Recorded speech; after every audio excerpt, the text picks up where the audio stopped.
Hello दोस्तों, नमस्कार। मैं Manoj Kumar Bhaskar Knowledge Career Academy पर आपका हार्दिक स्वागत करता हूं। दोस्तों, नॉलेज कैरियर एकेडमी पर आज करंट अफेयर का वो टॉपिक पढ़ाया जाएगा जो अंतर्राष्ट्रीय नियुक्ति संबंधी थी। जैसे राष्ट्रपति की नियुक्ति है, प्रधानमंत्री की नियुक्ति संबंधी। इसके जोग्राफिकल टर्म के साथ भी पढ़ाया जाएगा कि ये देश में नियुक्ति हुई है तो वो देश मैप में कहाँ है। तो ऐसे ही मान लीजिए साल भर में 10 से 15 या 20 नियुक्तियाँ होती हैं, तो हम उन देशों के बारे में भी थोड़ी लाइटली पढ़ेंगे और वहाँ पे जो नियुक्ति हुई है राष्ट्रपति प्रधानमंत्री की अंतर्राष्ट्रीय स्तर पे वो भी पढ़ेंगे। तो देखते हैं दोस्तों, शुरू करते हैं हम लोग। लतावियाई संसद ने एडगर्स रिंकेविक्स को नए राष्ट्रपति के रूप में चुना है। 2011 में लताविया के विदेश मंत्री एडगर्स रिंकेविक्स को 1 जून 2023 को 100 सीटों वाली साइमा, अब ये याद रखें, देखिए ये जैसे हमारे यहाँ सांसद मतलब जहाँ सांसद बैठते हैं उसे संसद भवन कहते हैं। अब तो विस्टा कह रहे हैं उनको, नए संसद भवन को। तो ये वहाँ की संसद सीटों वाली साइमा, ये याद रखें, हमेशा पूछ लेता है मैचिंग में। तो साइमा विधायिका द्वारा नए राष्ट्रपति के रूप में चुना गया। एक करीबी वोट में एडगर्स रिंकेविक्स ने 52 वोट हासिल किए, जो चुनाव जीतने के लिए आवश्यक न्यूनतम से अधिक है। एडगर्स रिंकेविक्स 49 वर्ष की आयु में पहले रक्षा मंत्रालय में राज्य सचिव जैसे पदों पर रहे हैं और 1990 के दशक में लतावियाई रेडियो के साथ एक पत्रकार के रूप में काम किया है। ये बाल्टिक सागर पर एक देश है जो लिथुआनिया और एस्टोनिया के बीच स्थित है। अब देखेंगे इसे मैप में, पहले पूरे कंट्री के बारे में पढ़ लेते हैं जहाँ भी नियुक्तियाँ हुई, फिर विद मैप देखेंगे और उससे संबंधित जियोग्राफिकल टर्म जो है वो भी देखेंगे। अगला देखते हैं, कंबोडिया के राजा नोरोदोम सिहामोनी की भारत यात्रा। कंबोडियाई राजा नोरोदोम सिहामोनी 31 मई 2023 को भारत की 3 दिवसीय यात्रा के लिए नई दिल्ली पहुँचे। केंद्रीय विदेश राज्य मंत्री राजकुमार रंजन सिंह ने हवाई अड्डे पर कंबोडियाई राजा की अगवानी की। कंबोडिया के राजा सिहामोनी की भारत यात्रा दोनों देशों के बीच राजनयिक संबंध की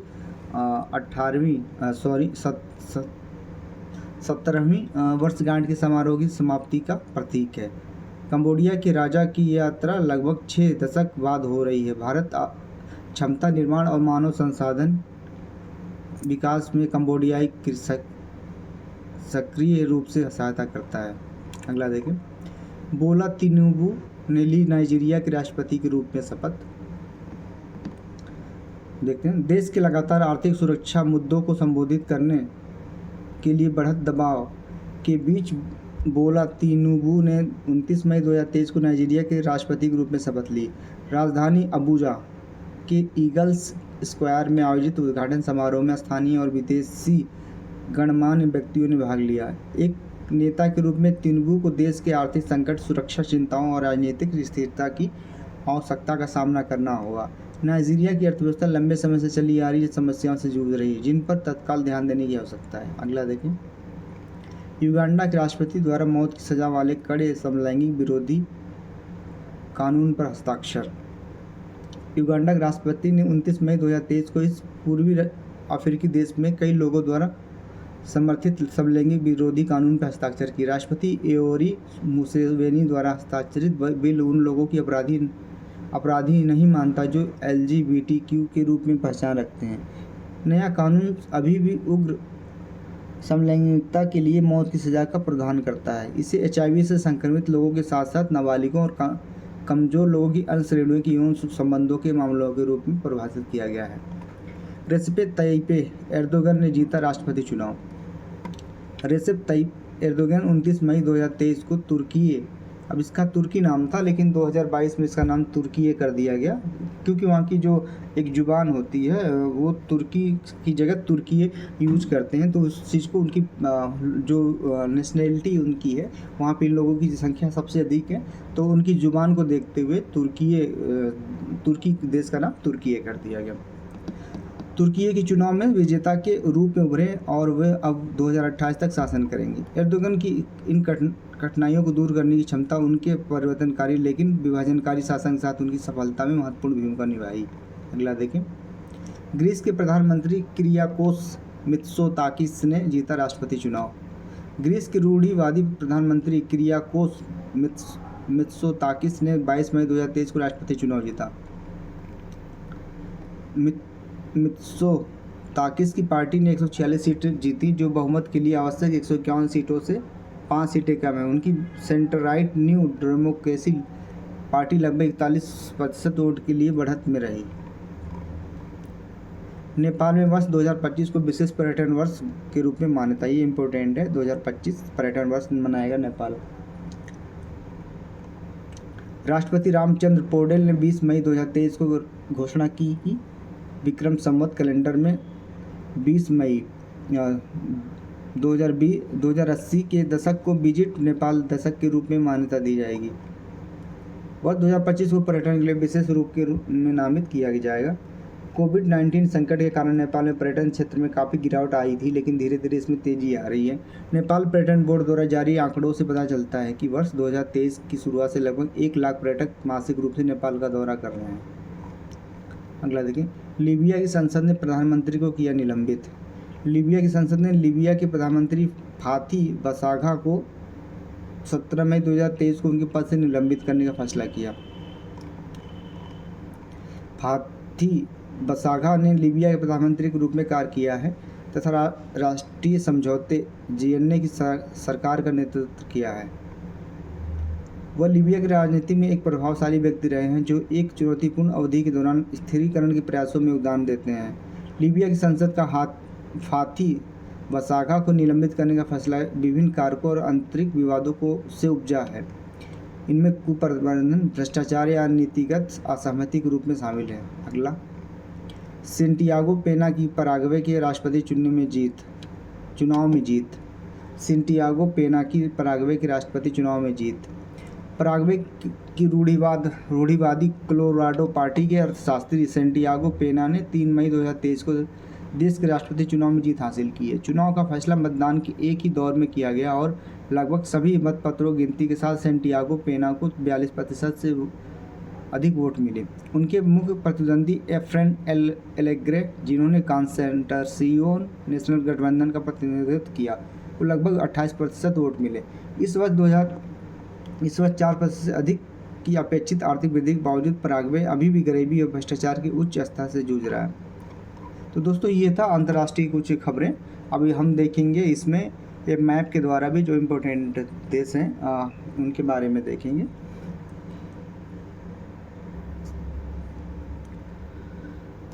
दोस्तों, ये देख सकते हैं एशिया का मैप है। हमने थोड़ा ही लिया है क्योंकि विजिबिलिटी थोड़ी ऐसी अधिक होनी चाहिए और इसका आकार भी बड़ा होना चाहिए। तो अभी हमने देखा कि कंबोडिया के राजा आए थे भारत में 3 दिवसीय यात्रा पे। तो हम देखते हैं कंबोडिया कहाँ है।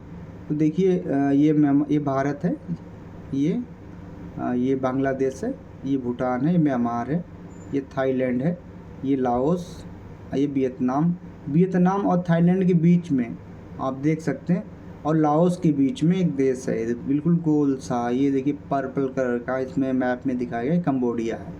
तो यहाँ के राजा जो आए थे भारत यात्रा। तो हम किसी देश को अगर पढ़ते हैं, वहाँ की कोई मूवमेंट है, कहीं राजा हो गए, प्रधानमंत्री हो गए, राष्ट्रपति हो गए, या कोई वहाँ पे ऐसा कुछ घटना घटा है जो हमारे अंतर्राष्ट्रीय स्तर पे प्रभावित किया है हमारे समाचार को, या हमें प्रभावित किया है कि वहाँ पे कोई ऐसी इवेंट हुई है जो चर्चा में रहा हो दोस्त, तो उसको मैप में देखना बहुत ज़रूरी है। तो ये था कंबोडिया। हम मैप में इसलिए दिखाना चाह रहे थे कि कंबोडिया अगर आया है तो वो मैप में कहाँ है। अगला देखते हैं दोस्तों।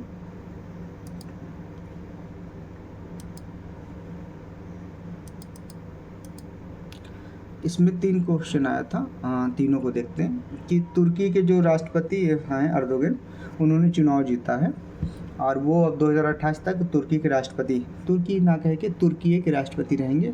अभी देखते तुर्की है, तुर्की का कुछ पोर्शन एशिया महाद्वीप में है, अब कुछ पोर्शन जो है इसकी राजधानी वगैरह ये यूरोप में है। तो इसको तुर्की को जो है यूरोप का बीमार भी कहते हैं। फिलहाल देखते हैं कहाँ है तुर्की। ये है तुर्की, देखिए तुर्की इधर ब्लैक सी है, नीचे मेडिटेरियन सी है, और ये देखिए एक संधि है जिसको क्या कहते हैं, बास्पोरस की संधि, बास्पोरस की संधि उसको कहते हैं। और ये सागर है, एजियन सागर,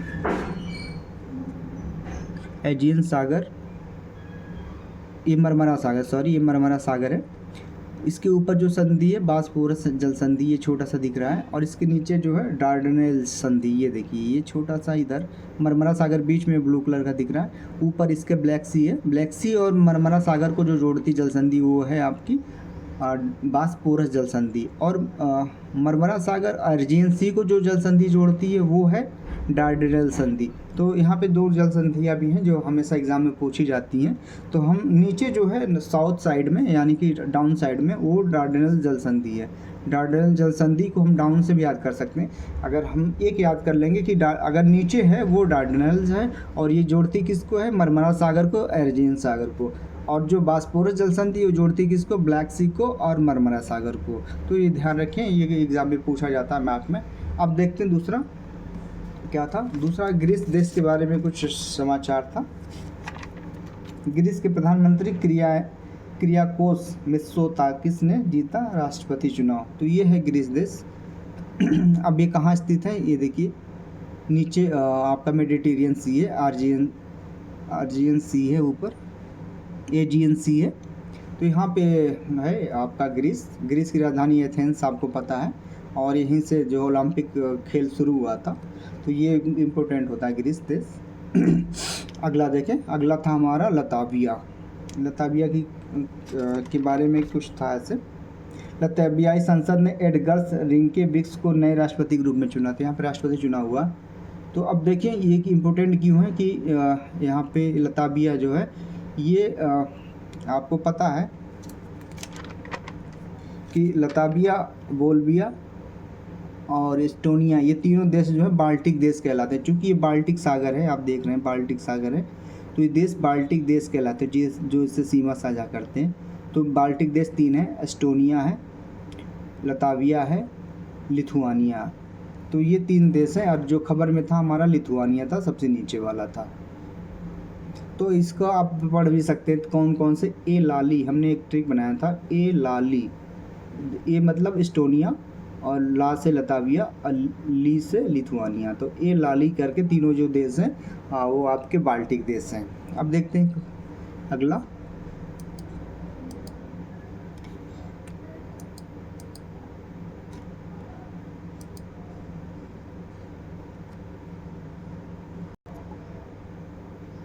यहाँ पे था कि सैंटियागो पेना की पराग्वे की राष्ट्रपति चुनाव में जीत। तो ये देखो दोस्तों, पराग्वे है, ये अफ्रीका साउथ अमेरिका महाद्वीप है। इसमें कुल 13 देश हैं, और इसमें जो है पराग्वे यहाँ के राष्ट्रपति ने जीता है चुनाव। राष्ट्रपति क्या नाम है उनका, सैंटियागो पेना। हमने पराग्वे को मैप में इसलिए लिया कि पराग्वे ये हमेशा से 2-3 साल के मतलब गैप में क्वेश्चन पूछता है कि दक्षिण अमेरिका के कौन से 2 देश हैं जो स्थलरुद्ध हैं।